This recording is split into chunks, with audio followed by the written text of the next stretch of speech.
おはようございます。画家のギソです。今日はですね、ちょっと突然始まりましたけど、雪景色をお見せしようと思います。暑いですね。暑いのでちょっと涼やかな絵をお見せしようかなと思います。本日もよろしくお願いいたします。これね、斜里岳言うて、北海道ですね。北海道の風景をお見せしようと思います。まず空をドーンと描いていってます。油絵ですね。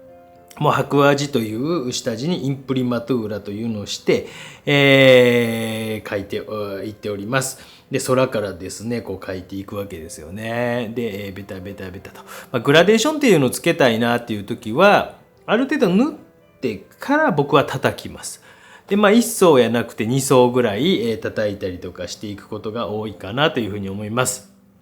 残雪のこの、北海道の斜里岳を描いていったという、これでも、2月の末とかなんですね。なかなかこう北海道の、網走の方と、知床の間ぐらい、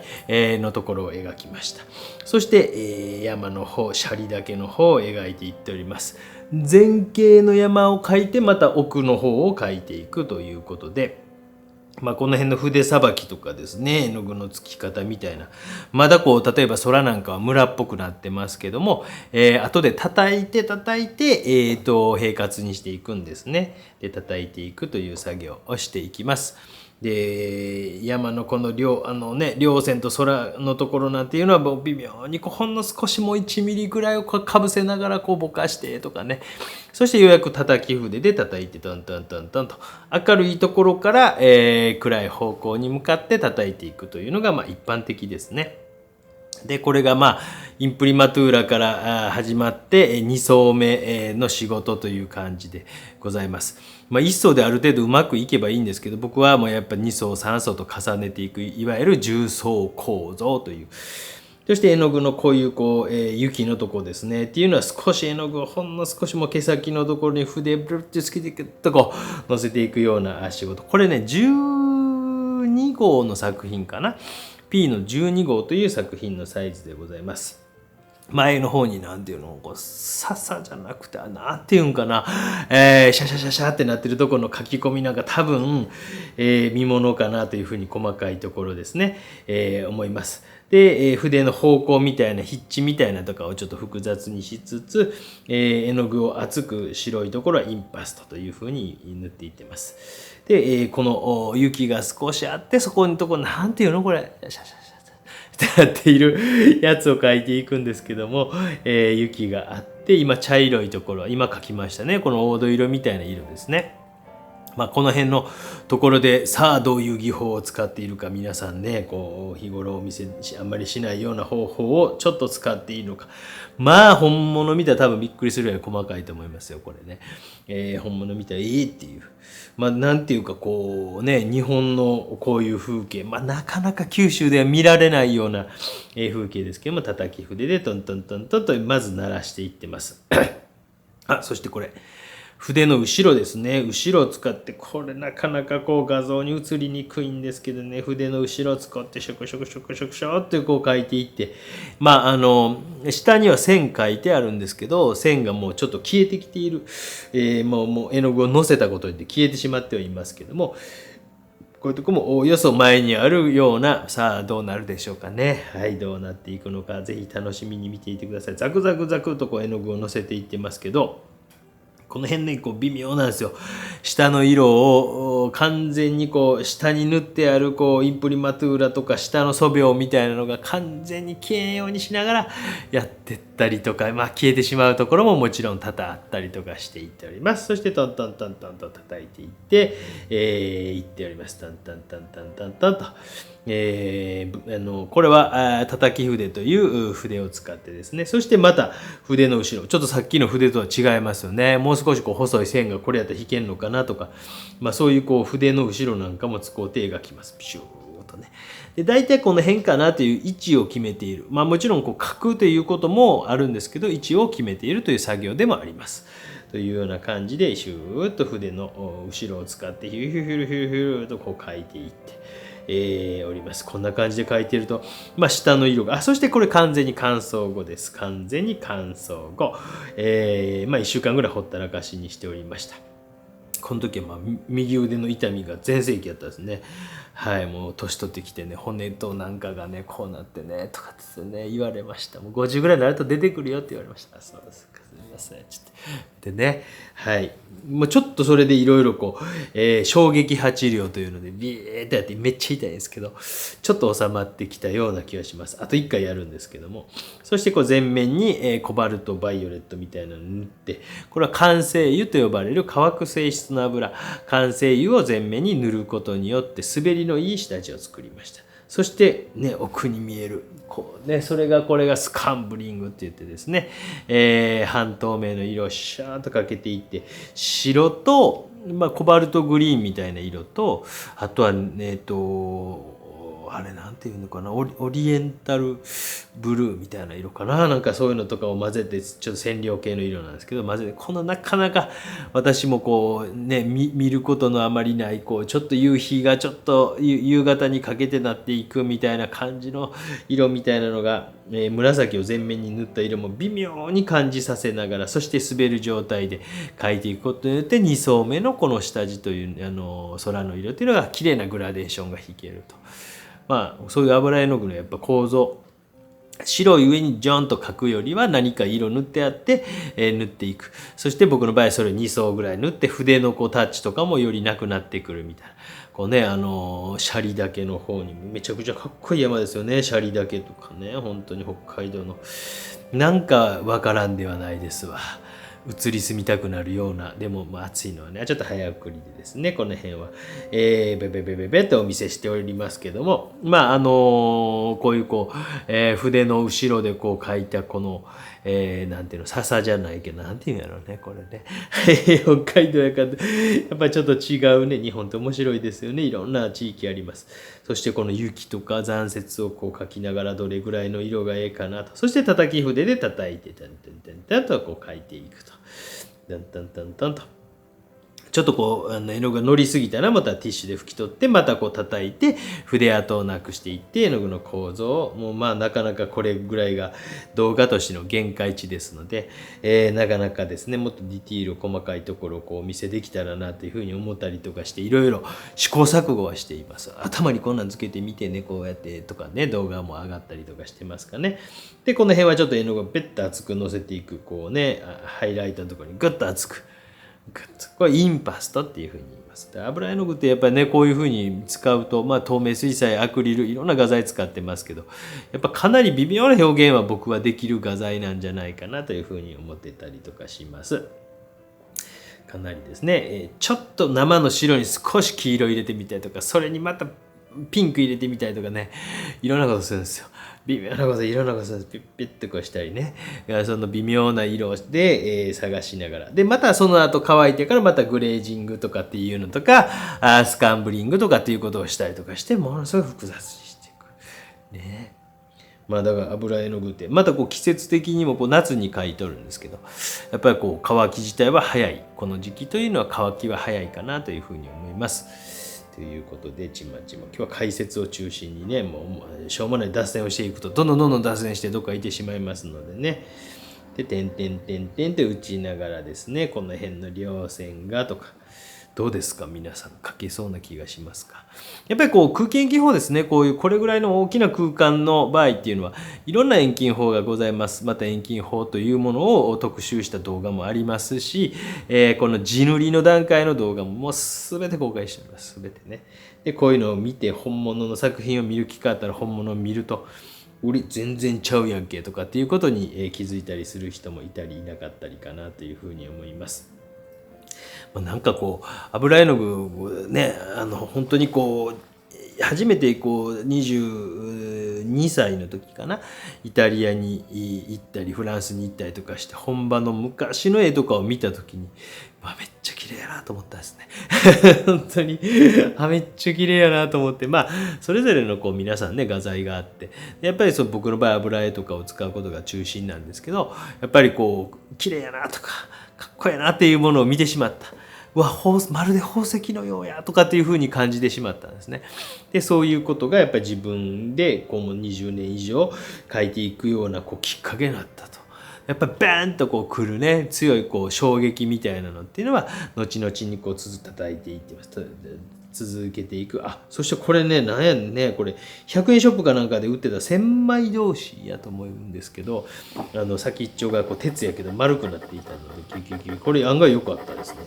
本当なんかこういろいろ探してます。で、それをまたなくすので僕はなくしてまた買ってとかっていうことを繰り返すんですけどもね、千枚通しみたいのでちょこちょことこう絵の具をへこませたりっていうか下のあれを出したり、もうかなりこれ細かくしてます。ここの段階めっちゃ細かくしてます。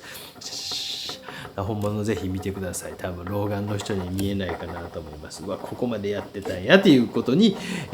おいおい気づいてくれるんちゃうかなっていう。もうこの辺こうやって見るとねだいぶ拡大して、でもおじさんの手の大きさとかを比較して見てみると、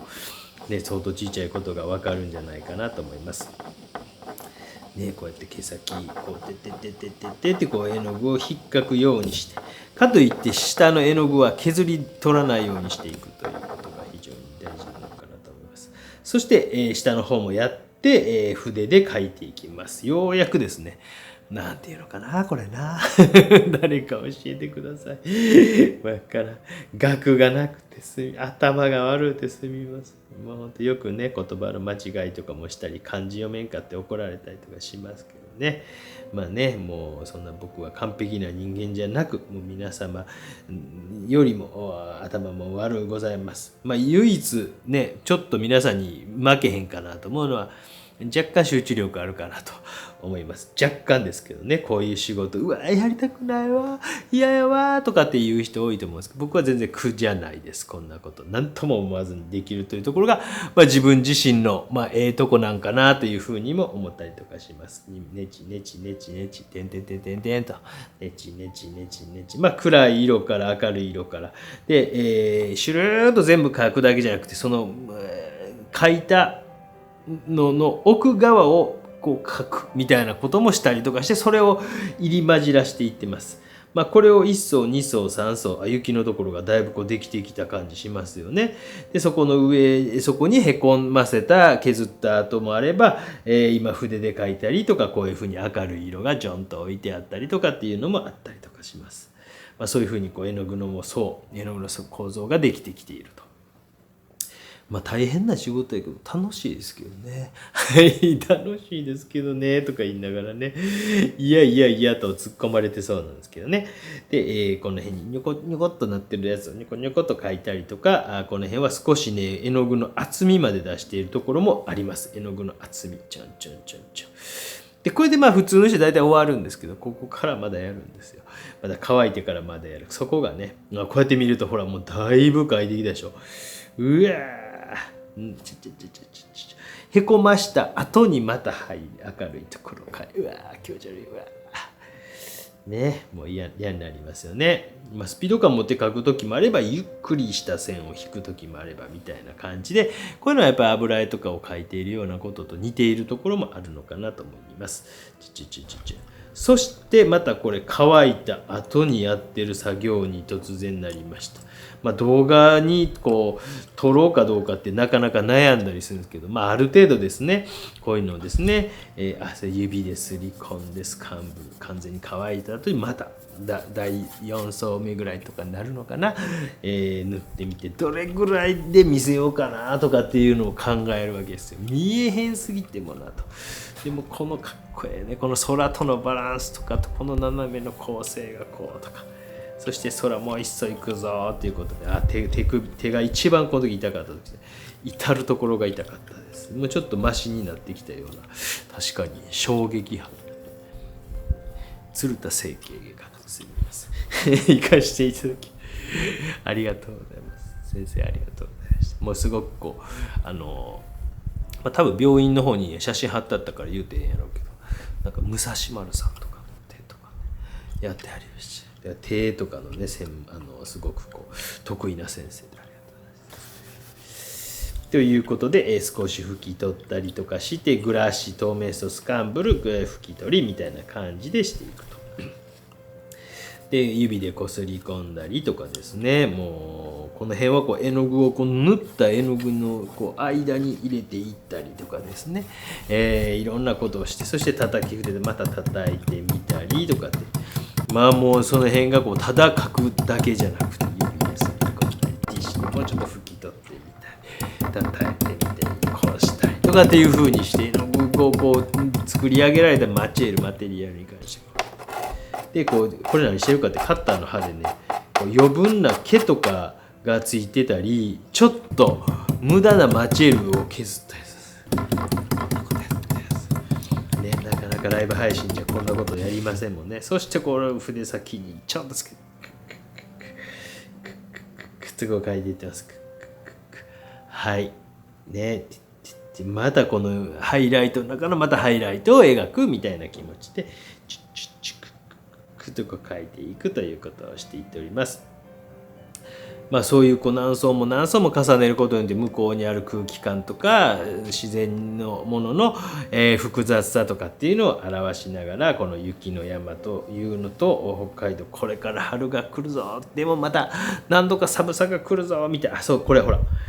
ね、何してる言うたら雪の隙間のこの葉っぱとの雪のまた隙間、これ水彩画と似てるでしょ。隙間産業的なね、隙間みたいなのを描いてより複雑にしていってるんですよ。ただ雪描いた上にひろっと描いただけじゃこれはすごいこうあかんなと思って、またその隙間をこう描いて、全部というわけじゃなく局部的に描くとことせやないとこと強めるとこと絵の具を厚くするとことか。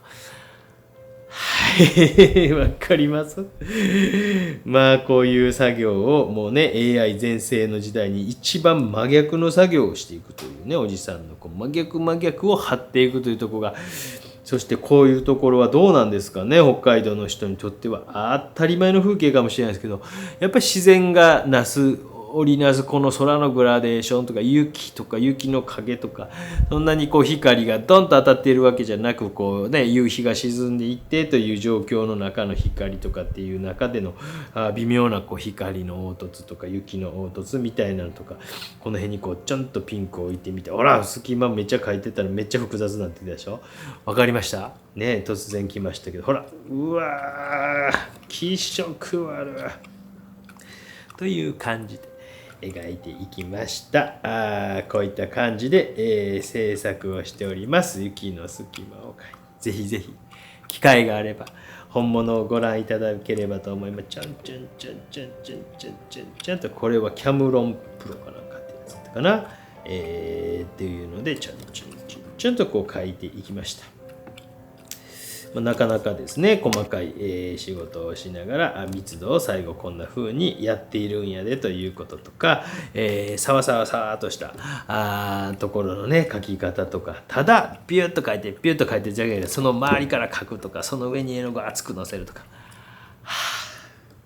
気が遠くなりますね。皆さんお疲れ様、見るだけで疲れる動画ということでございました。ぜひぜひですね、何気ないこういう雪国の人たちっていうのもこの辺なんかほら何やっとんねんって感じでしょ。何やっとんねんって分からんでしょ。これよりにしてもなかなか伝わらんすわ。これでだいぶこう頑張って寄せたんですけどね、うわ何しとんねんっていう感じでしょ。ちまちまちまちまちまちまとこう書いてて、うわ書いてんのか書いてへんのか分からへんわ、指ですり込んでみたわみたいな感じで、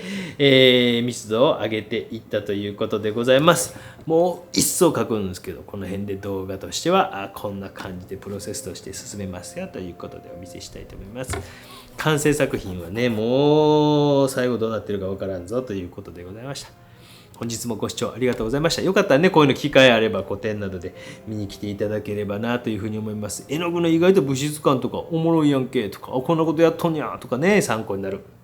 方もおられるかもしれませんけども、ぜひ本物見たらより絵描きたくなるんちゃうかなと思います。本日もご視聴ありがとうございました。以上です。